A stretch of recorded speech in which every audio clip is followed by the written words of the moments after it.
All right, welcome to the September 6th Human Services Committee meeting. We do have a quorum with one, for the moment, virtual, so we'll do a quick roll call for quorum.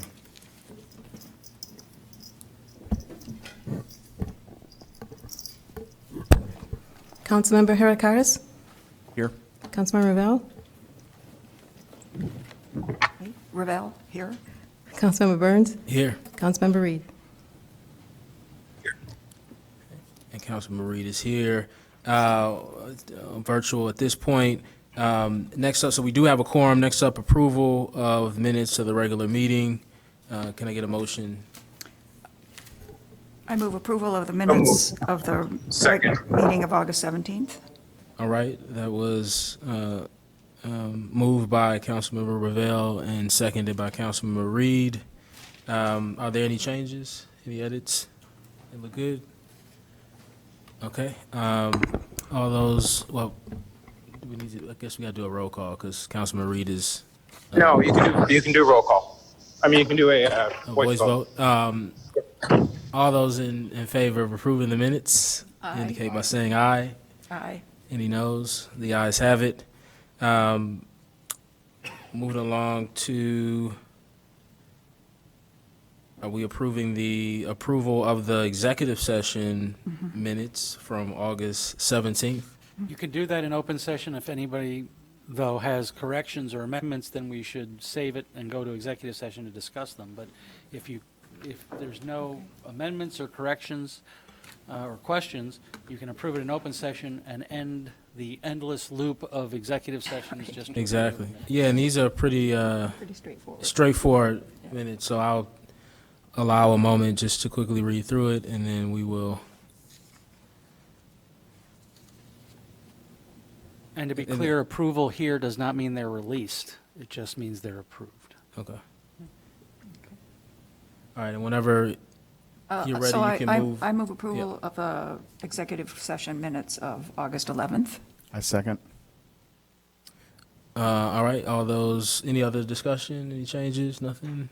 Councilman Reed, everything looks good. All those in favor of approving the executive session minutes from, what is this again? August, is it 17th? 17. Indicate by saying aye. Aye. Any nays? All right, the ayes have it. Next up is public comment. We have two people who signed up. I guess this will be in person. Perfect. Rob Bush. Anybody? Good evening. My name is Rob Bush. I'm the president of the Evanston Park and Recreation Board. I'm here because I saw on your agenda the discussion about the Nudity Ban Ordinance. And the Park Board met with Councilmember Reed last month and clearly, I think, advised him two things. One, we have a strong objection to the ordinance itself, and two, that this has received absolutely no public input whatsoever. And that before you take this and consider it at all, we're hoping that the only reason it's on your agenda is that you are going to vote it down. But if that's not the case, we certainly recommend that this committee send it out for public comment to get some idea of what the residents of the city of Evanston feel about allowing bare breasts throughout the public places in this city. This is the Human Services Committee, and I'm not sure that you really want your legacy on the Human Services Committee to be the promotion of bare breasts in Evanston, or lock-picking tools, or rock throwing, or creating ordinances that, in effect, just legislate black-letter law for Miranda warnings. There are many more serious issues that you all can take up as the Human Services Committee that will, in effect, help the residents of this town and will enable you to go back to your wards and tell your people that you have done something that will assist the human services provided to them. And if you just want some suggestions, recently there's been articles about the lack of Americans with Disabilities Act availability of our lakefront, that people with disabilities can't use the beaches, can't use the lake. Providing a program for ADA compliance and providing funds for ADA compliance for the lakefront would be a human service that you all can be proud of. You recently took down, or the city recently took down the signs warning people not to engage with panhandlers. Panhandling is still a problem in this town. Panhandling, people who are reduced to doing that kind of activity need human services from this city. That would also be something that you all should spend your time and effort finding policies and money to support and reduce that as a problem. Guns are an issue. The city of Highland Park, just a few miles north of here, is going through all kinds of efforts to reduce the availability and the use of guns within their community. That's something else that the Human Services Committee might do to improve and lower crime in this town. Another is youth employment. Providing some kind of opportunities or increased opportunities for the young people of this town to have a job, whether it's during the summer or when they get out of school. Those would be things that you could take up that would promote human services within this community. And lastly, just as another suggestion, we're going to have a Fifth Ward School and Community Center in 2025. How that's going to impact on that area and how that's going to impact on the entire town is something that this committee, as the vanguard for human services, should address, as opposed to bare breasts, lockpicking, throwing rocks, and items such as that. So I'm hoping you will vote down and end the Nudity Ban Ordinance discussion, but if you don't, I hope you as a committee will take it upon yourselves to call for community meetings, community input.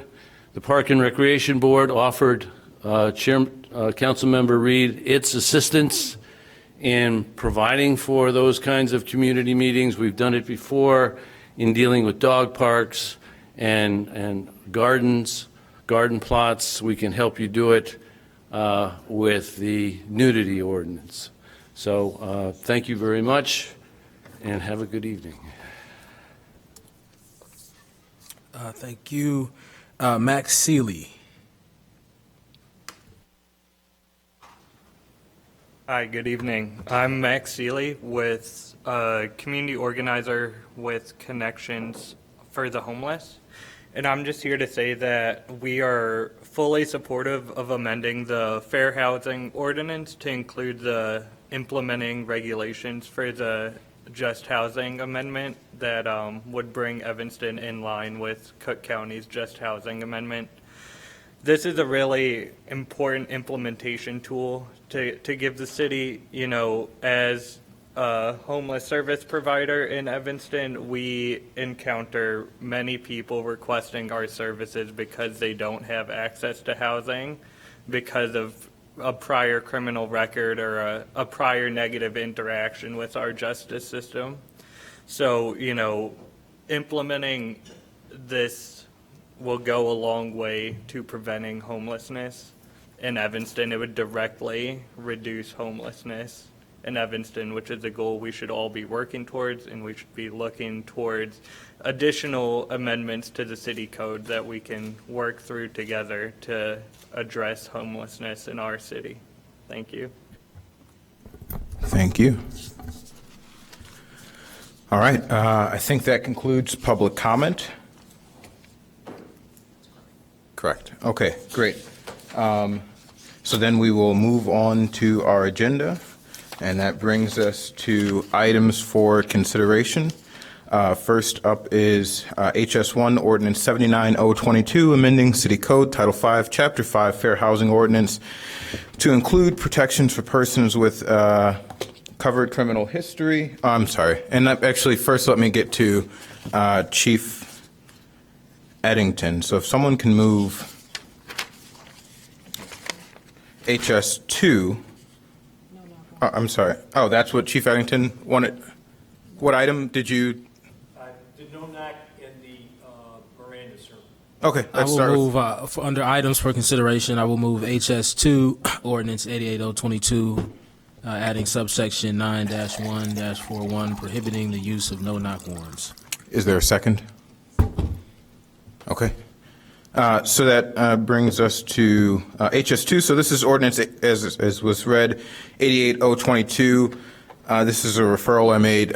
We know that across the country, no-knock warrants have been utilized and have led to horrific incidents such as the murder of Breonna Taylor.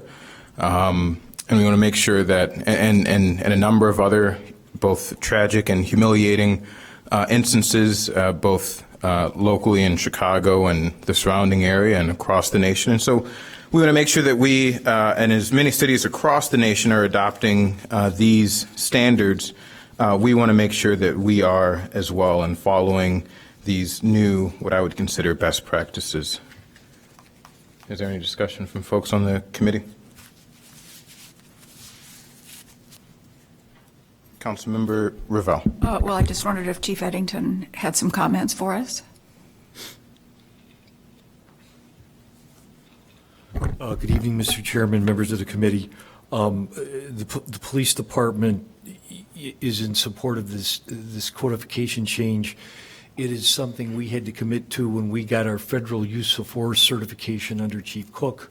I have talked with our special operations commanders going back over a decade. We didn't use them then when I was here. We haven't used them since.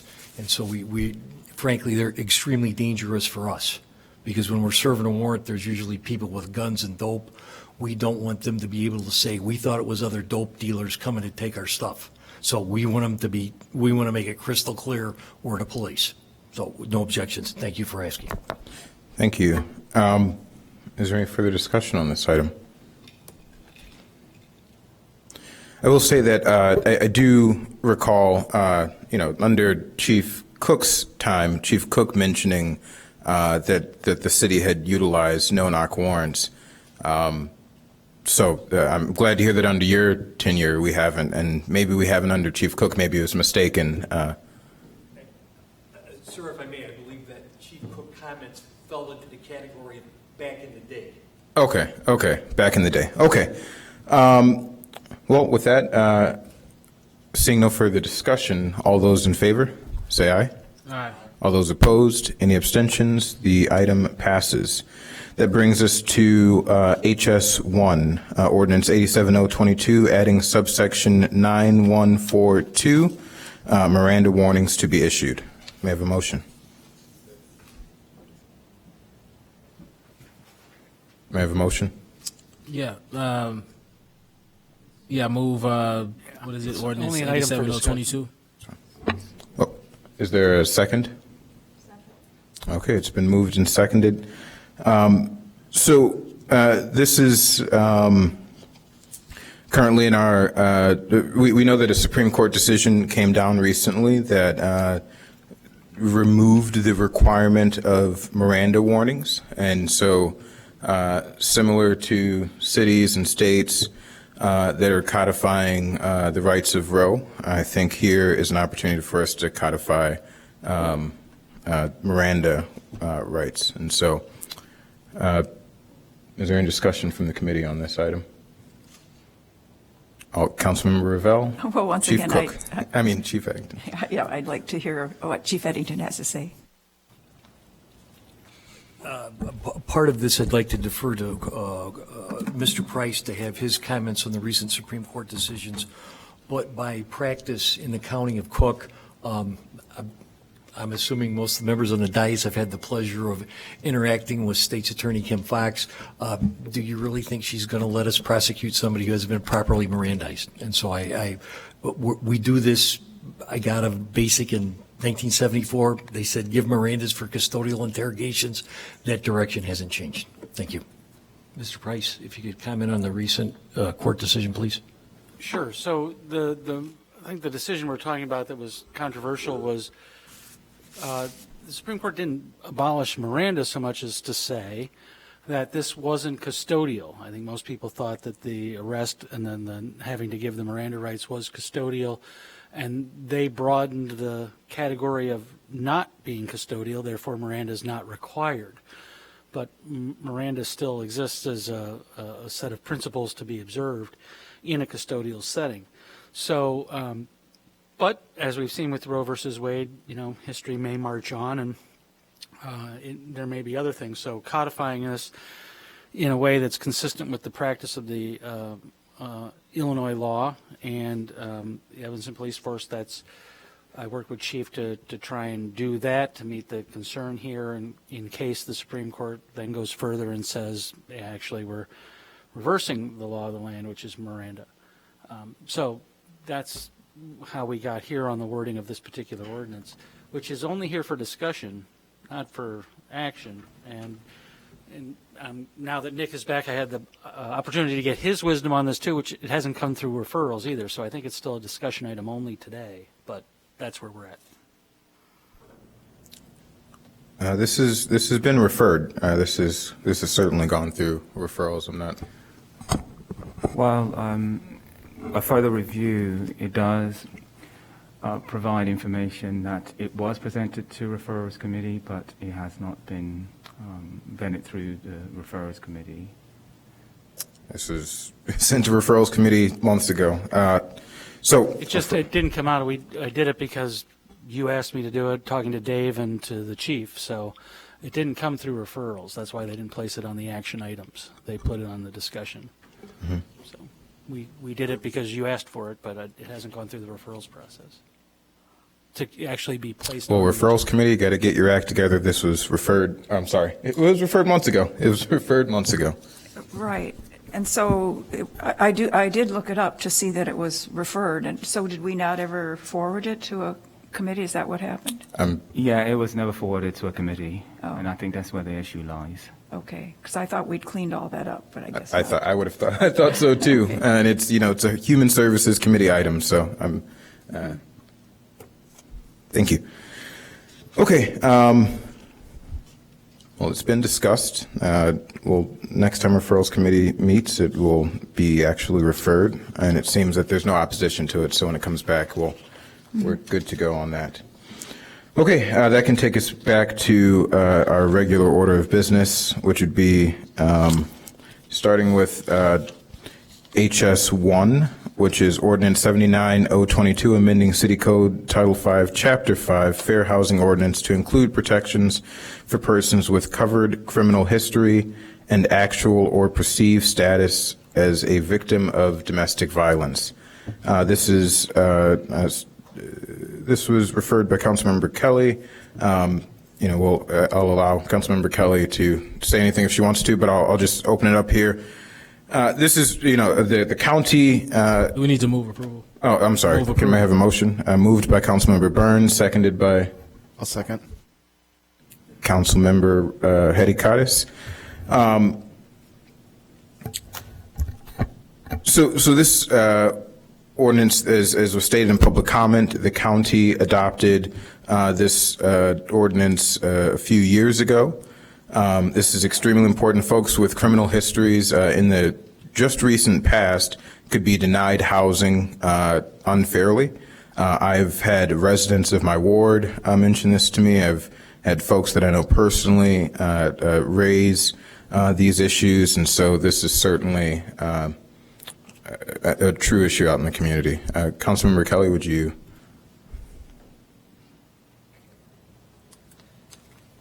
I don't have much to add to that, but I'm happy that it is here and that we're going to bring our own fair housing ordinance into alignment, which has been the tradition of Evanston with Cook County. That gives us the ability to enforce when there is discrimination, such as those items that have been amended, we can enforce that as opposed to having to rely on Cook County to enforce those aspects that aren't mentioned in our own ordinance. And Cook County hasn't been super wonderful in terms of enforcing. It also means that Cook County can refer back to our own municipality to enforce all of these areas of mentioned here in the fair housing, in this hopefully newly revised fair housing ordinance. So this is very important. While I'm here, I do want to thank Jacqueline Zarek-Koriath. She's the director of the Network for Housing Advocacy. She worked long and hard on this with me, as well as Gail Schechter and Open Communities also took part in helping to get this revised, and staff. So thank you, everybody, for collaborating on this. Thank you. Thank you. Is there any discussion on this item?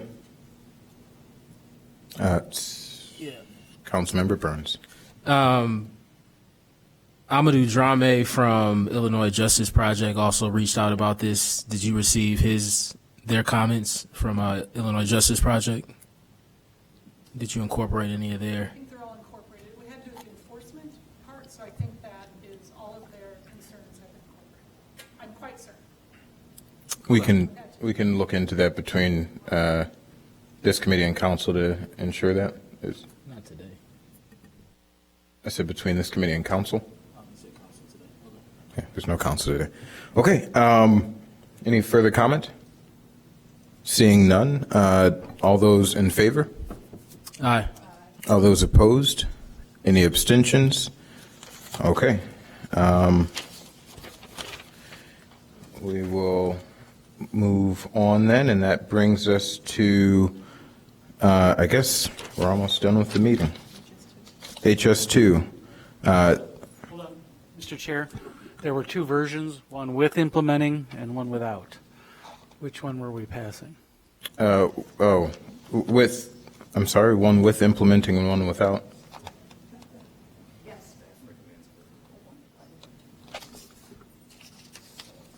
She's got it. I'm quite certain that Councilmember Kelly recommends, and staff definitely recommends, with the implementing regulations. Cook County did its ordinance in they did the amendment in two pieces. They did the ordinance, and they referred to the implementing regulations. And that was a way of just doing it, kind of getting the just housing ordinance amended and approved, and then working out the details. We worked with CAFA, the Chicago Alliance Fair Housing Organizations, to incorporate those implementing regulations so it's all in one. They actually said if we did not incorporate the regulating, the implementation regulations, then it would actually weaken Cook County's. It wouldn't support it the same way. So it's very important that that's in there. But Councilmember Kelly asked that we include the first version that had been done just as a backup. So, yeah, right. Well, no, we don't need the first one at all. So I did. I amended one. The implementing one is the final. Yes. So we can disregard the first one. Yeah. The one I amended to include all the implementing Right. aspects. Okay, then to clarify that motion, we're talking about 79022, amending Title 5, Chapter 5, Fair Housing Ordinance with implementing regulations. Is there any objection to making sure? I think everyone, we knew that from the beginning. That's what we were voting on. All right, good. Good to go. Okay. It brings us to our last item on the agenda tonight, which is the discussion on, and I consider even a vote, but on the public nudity ordinance. May I have a motion? Again, this is discussion, Mr. Chair. Motion to discuss. Motion to discuss. Or you have to say it, just motion. So moved. Okay, seconded by?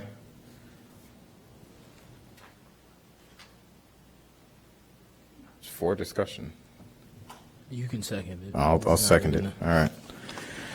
All right. So this is continued discussion regarding our public nudity ordinance. And so we have a memo from our, from council, and I have a question. So, Council Price, it's been said that our ordinance is defensible. Is that, and that's the stance of? Correct. So you asked us to do a deeper dive. Julie was here last time, Julie Tabendorf, my partner, and so we took away from that, asking us to do a deeper dive on the defensibility of Evanston's ordinance as it's currently written under both federal law and the United States Constitution and the Constitution of the State of Illinois. We concluded that in doing that, that the original conclusion drawn by the law department that it is defensible remains, in particular under both the federal cases that have, even some more recent ones. There's one outlier on the federal side on the 10th Circuit, but otherwise these ordinances have been found defensible. On the Equal Rights Amendment side, that being the state of Illinois side, we don't have any cases on point in Illinois, so we look to other states, and one of the questions you raised, Chairman Reed, was the standard of review. And the standard of review, there are three. There's strict scrutiny, intermediate scrutiny, and a reasonable basis. The cases for other states that have equal rights amendments similar to Illinois have been either intermediate scrutiny or, in one case, the Lilly case out of New Hampshire, was reasonable basis. So in that world of case law, we believe Evanston's ordinance, if challenged, would survive under those historic cases. And when you say it's defensible, would, someone on the other side of this, if they were the attorney for a litigant, would they maybe say it's winnable? Well, obviously these cases get challenged, and the cases aren't all that old. So, and there was lots of attention, particularly in the Lilly case. A lot of people said that was wrongly decided in a number of ways. I think that the Attorney General here in the state of Illinois has been active under the Equal Rights Amendment. So, yeah, I think that there'd be some lawyers who say they would have a chance maybe of prevailing. But and under the case laws that exist, we think Evanston has a defense. Okay, thank you. And then one of the questions that was asked was, our ordinance only recognizes a binary as far as sex, and so it only recognizes that it's either male breast or female breast. And so, can you talk about a bit about the definition there and how this might apply to someone who is a part of the trans community? Well, that's the challenge. That's the cutting edge of the challenge. In the Lilly case in New Hampshire, there were a number of briefs filed on this very particular point. What is a female breast? Is that DNA?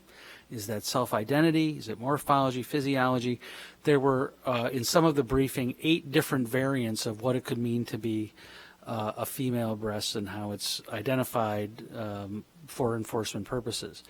And in light of the Hobby Lobby case in Illinois, I would say that the Hobby Lobby versus Somerville, which was the case about protection for the transgender community in Illinois under the Equal Rights Amendment, that this isn't part of the historic review of cases that's in our memo. All of those cases have looked at the world through the binary lens, if you will. They haven't looked at it through a world in which the rights of the transgender community are considered in that respect. So yes, Evanston's ordinance is premised on a binary view, and the cutting edge of some legal challenges has been a non-binary world that's entitled to protection. Where that would come down, in Illinois, Somerville is a bit of an indication that there's protection to be given, but I don't know that applies here when, if a person's identifying as female, then that the breast that belongs to that person is identified as a female breast. I don't know that that makes it unconstitutional. I just would tell you that it assumes a binary sort of foundation in what is now a non-binary world. So what we're saying here is that our ordinance, in the way that it is currently written, does not recognize non-binary residents. Presumably, someone who was assigned male at birth and identifies as a woman would not. Well, I wouldn't go that far. What it says is female breast, and if you're identifying as a female, regardless of Well, I think you gender were identify assigned as at birth, a woman because we look at sex in our binary world as either male or female, and then Yeah, but the gender ordinance is separate. Gender is separate from sex. Yes, but the ordinance doesn't. The ordinance says female breast, so that can be a function of self-identity. If I'm identifying as female, then my breast is female. And so, likewise, someone who was was assigned female at birth and identifies as a male, they could take their shirt off in public because they identify as a male, and so then their breast would be male. That is the challenge of enforcement, yes. So is that, I mean, you just said on the flip side that someone who identifies as a woman would have, as a female, would have female breast. And so likewise, on the opposite side, are we saying that someone who identifies as a male would have male breast and thereby be able to go topless in public? Your ordinance prohibits the exposure of the female breast. I just want to be clear for residents who are transgender. So are we saying that someone who identifies as a male under our ordinance would be able to go out in public and take off their shirt because they identify as a male and not be arrested under our ordinance? If we sought to enforce the ordinance against that person, they would have a defense. That doesn't make the ordinance unconstitutional. Well, yeah, I'm kind of backing away from whether or not it's constitutional. That will be decided. We'll see in the future if this is challenged or not in court. But just as a matter of law, to make sure that folks out in our community have a clear understanding of what their rights are and are not, in this current moment, the way our ordinance is written, do you think there's ambiguity? Yeah, what is a female breast? Again, I told you in the briefing on Lily, there were 8 possible different ways of defining the female breast. And how do we, I would like to tighten this ordinance up and to make it crystal clear what we're talking about, so there isn't ambiguity for folks who are trans. And so do you have any suggestions on how we might maybe better define this ordinance to achieve that? So nobody's looking to do away with a ban on nudity or lewd acts, actually, is really what we're after. And so the way other communities along the shoreline here of Lake Michigan have done it is focused on the lewd activity. That advances the ball only slightly, I think, in terms of helping with an enforcement case. I mean, the issue is a family, people want to go to the beach and not have to explain to their children why this person's naked, right? They don't want to have to, or they don't want to be confronted by it themselves. Nudity being a community standard that's been upheld as something that you can regulate and prohibit. So that's the experience you're looking to gain. At the same time, you're looking to recognize the rights of the trans community that, in terms of how they identify, and then the rights that come with that. Some communities have defaulted to the lewd standard. That's one way you could do it. Places north of here have done that, for example, up the coastline. There are a number of recipes for prohibiting nudity on the beach and at the same time navigating the myriad of rights for people in terms of a gender fluid society. There are ways to do it. I don't have a particular favorite. That's not my job. My job, Nick's job, is to find a way to do what you, the policymakers, want us to do. Thank you. So what I would like to do is see if we can come back with you mentioned beach there, and I want to note, because this has been covered incorrectly a lot about being regarding topless beaches, and our ordinance makes no mention of beaches. And I just also want to highlight the fact where you said that our neighbors to the north, Skokie, Kenilworth, Glencoe, Lake Forest, Wilmette, Winnetka, none of those cities have an ordinance like ours that specifies gender as a binary, and still, in my humble opinion, is a violation of folks' of human rights to equal protection under the law. And so I'd like us to revisit this, or come back with a draft that maybe better addresses that standard. Council Cummings. Good evening, members of the Human Services Committee, Nicholas Cummings, Corporation Counsel. What would be helpful is what was suggested by the chair of the Parks and Rec Board.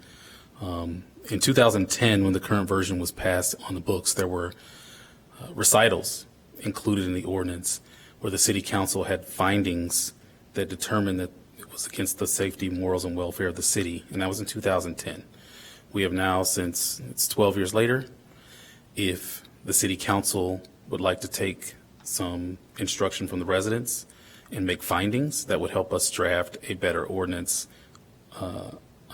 in order to meet whatever criteria that you're asking for. The other suggestion was in the memo from July 13th to include the standard of lewdness, to erase the whole gender thing, as Council Price also said. But if we had some findings of fact that we could include in recitals, that would probably help us build a stronger ordinance, and that likely will require some feedback from your constituents. Eliminating the gender binary and including the lewdness, so you're saying both your office and Council Price's office has recommended that as an alternative? So the suggestion is that you could state the purpose of the statute, the ordinance is to curtail lewdness, and we could draft the ordinance to more closely mirror state law. The problem is that with enforcement, as Council Price just mentioned, because it requires police and whomever to evaluate on a case-by-case basis to determine if it is for lewd or sexual gratification. It's very subjective at that point. It's very difficult to enforce if you want to do it that way. But that is a suggestion, yes. Yes, and that is, given that our neighbors, and I've given the list a bunch of times, Glencoe, Kenilworth, Skokie, Wilmette, Winnetka, Lake Forest do not have this ordinance. They use that standard, that pretty much the state standard. Is that correct? I couldn't tell you. When I originally did the research on this, I did not look into our communities in the neighboring north. Believe that maybe Ansel Link did. But we do agree in that the council needs to drive, if the purpose of the ordinance is to curtail lewdness and sexual activity, then yes, we can revise the ordinance to reflect that. But 2010 has recitals that say it talks about specifically about the safety, morals, and general welfare of the city. So that would be the other alternative, is for the city council to talk to its constituents and come up with the rationale for the ordinance that we could have in recitals, and maybe draft a different ordinance to your liking. I see Councilmember Ravel has a light on, but I didn't know if Council Price had anything to add there. Nope. Regarding the North Shore communities and whether or not they use the state standard. They're not all the same. Kenilworth, Glencoe, Wilmette, Winnetka, they're not all the same in terms of how they regulate this issue. They've done it to fit their communities. You are correct, none of them use the words male or female in any of their identifying regulations.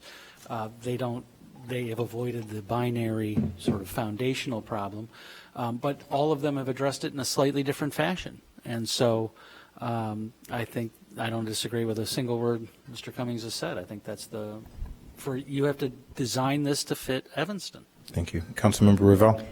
Well, I did look at what our neighboring communities do about this issue, and they all couch it in terms of decency. So they all have codes that talk about barring people from public places not properly or decently clothed, or greatly offending the public morals or decency. So it's going to be very, very subjective. Would you be supportive of mirroring that language? I think that's probably what we had back in 2010, was something much more general. I think what happened before 2010, from my memory of the legislative history, is that in 2010 or 2011, whenever it was amended, it added to allow women to breastfeed in public. No, it added all this other, because the precipitating event was a gentleman who was being arrested or having an interaction with the police. He put his hands on the car and his pants fell down, and he didn't have underwear on, so they charged him with nudity. And so then they had to come up with a definition of nudity. So it was more than the breastfeeding comment. So I guess I would just like to say that based on the input I've been getting from emails and comments and conversations with all kinds of people, and I've been hearing from residents that are people I've never heard from before, and I would say overwhelmingly the public sentiment that I've been hearing is they don't want to see this changed. That our current code reflects our current standard in the community, is what I'm hearing. Great. Our current code reflects that we don't recognize gender, that we only recognize a gender binary.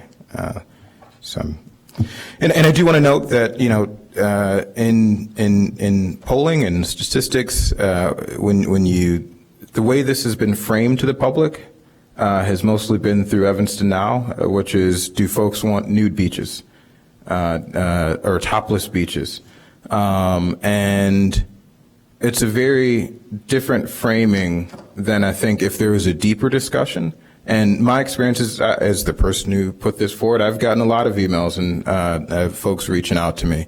And quite often some of those folks are initially very much against it. But when I respond to them and give them the full framing, 80% of folks or so, maybe 20% just don't respond back, but other folks respond back and they say, oh, I didn't know that that's what this was about. Just like it was mentioned, burglars' tools, and as if this body is promoting folks to have lock-picking tools. There's confusion out there, and we all know, as folks who voted on this stuff, that what the lock-picking tool item was about was our ordinance was unconstitutional and found so in 1970, and we had to revise it. And so when folks don't have the full set of facts and information, I think they will make comments like that. But when we provide folks with a deeper context of, hey, what this is really about is not about topless beaches.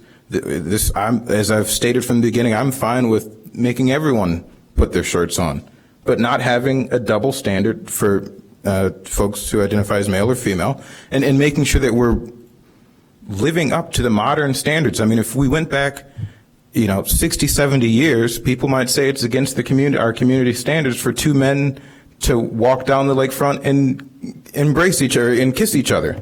Because think about the kids, that could offend the kids if they see two men kissing in public. And I think we can, we say it all the time that we trust women to make decisions about their bodies. I think we can trust women. I think we can amend our ordinance in a way that eliminates the ambiguity.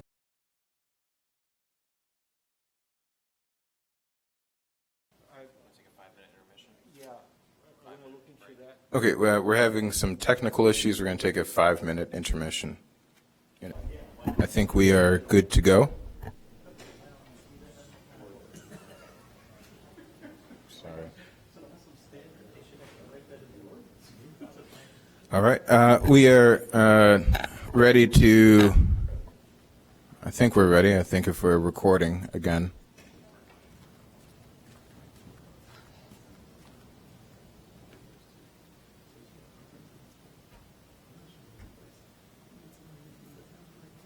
Okay. Is it recording? Okay. Okay, we're going to wrap up here. I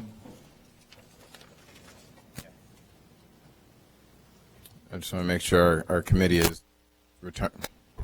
returned. Recording in progress. Now it is recording.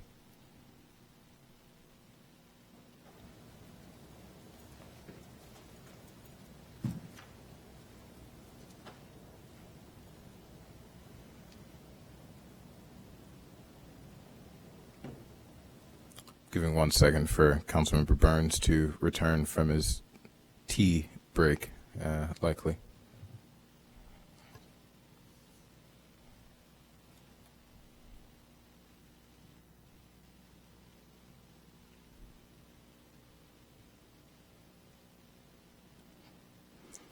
All right, we are ready to resume.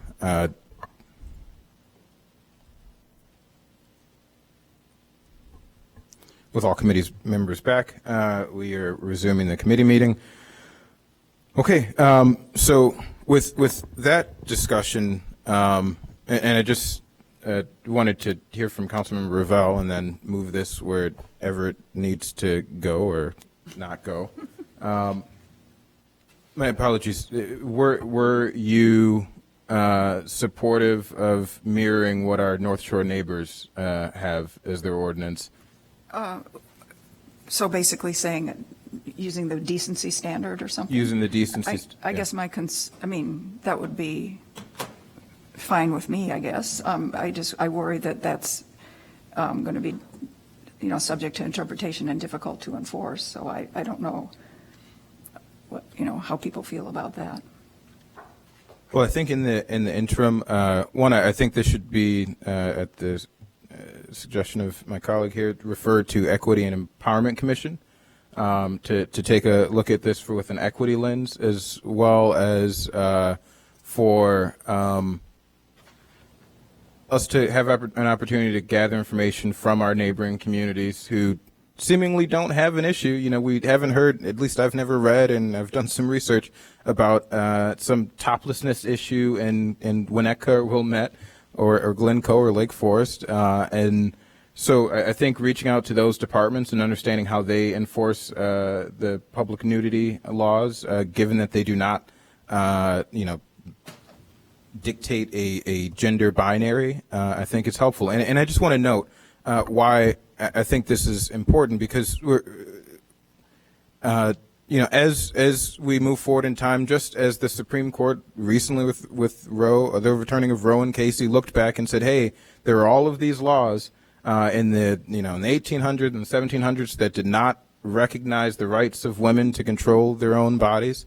50, 60, 70, 100 years from now, some court could look back and say, hey, there have been laws for hundreds of years that did not recognize that, there could be non-binary folks. And I think many Evanston residents would be appalled if there's, some future Justice Alito, 100 years from now that, pointed to Evanston's ordinance and said, hey, even in progressive Evanston, they did not recognize that folks could identify as other than male or female, or that, that they created some ambiguity around gender identity. And so I'd like us to look at this through an equity lens. I'd like us to look at this as, in the way that Fort Collins unfortunately had to look at it, which is their taxpayers were put on the hook for over 300 some odd, I think maybe $400,000 in expenses to defend this ordinance. And I think we can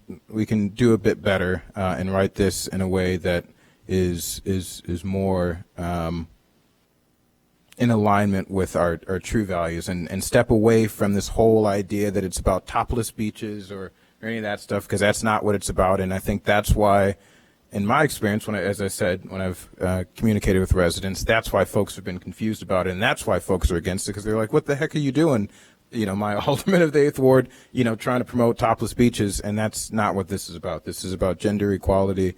This is about avoiding litigation, whether it's defensible or not.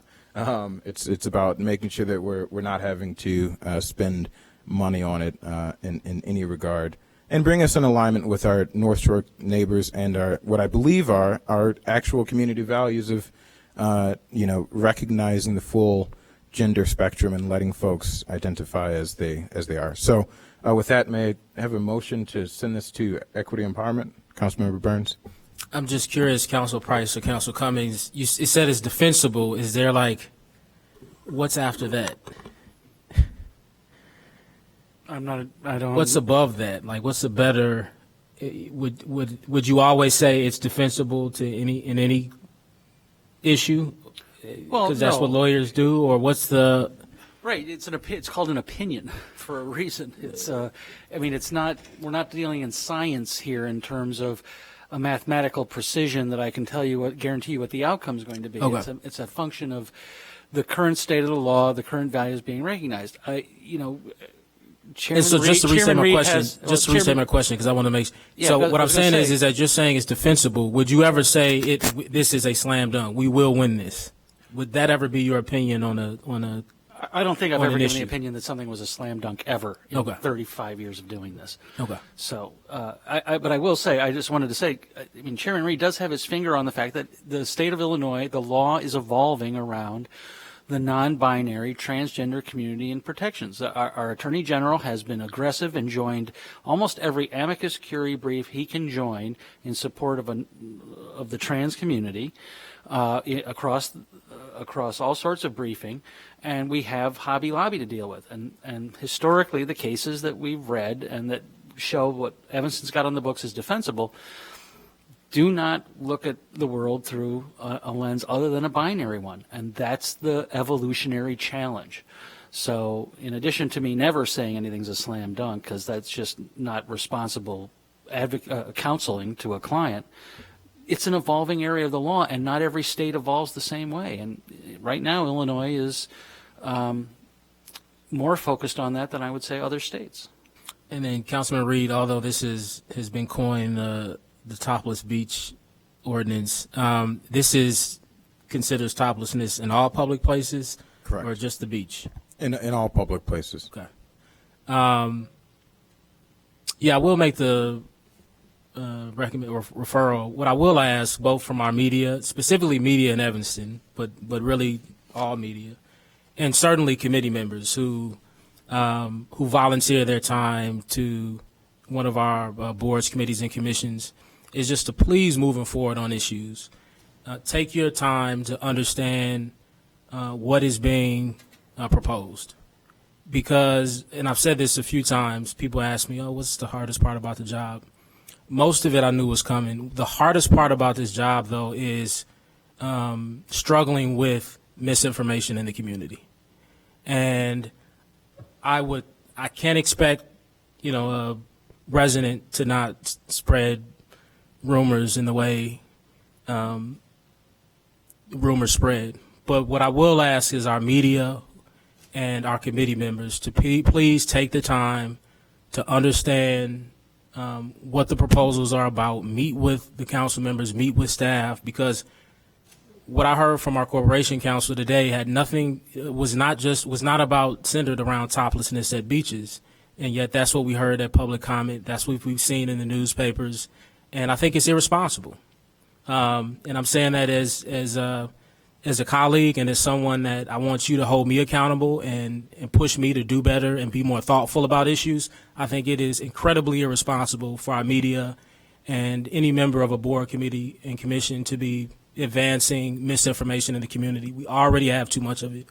And this is a body, as far as my experience, what I've experienced, that is always willing to meet and explain where they're coming from. So I will recommend that this be referred to our Equity and Empowerment Commission.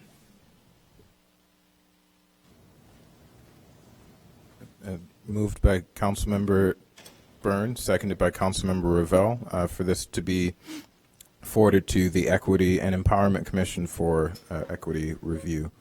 All those in favor? Aye. All those opposed? Any abstentions? More time for public comment. No. No. What I'm saying is more time for public comment on this issue. Yeah. Another opportunity for public comment. Not right now. I'm saying Equity Empowerment Commission is what I'm saying. Well, I just feel that being called irresponsible by someone who's on this board is in and of itself irresponsible.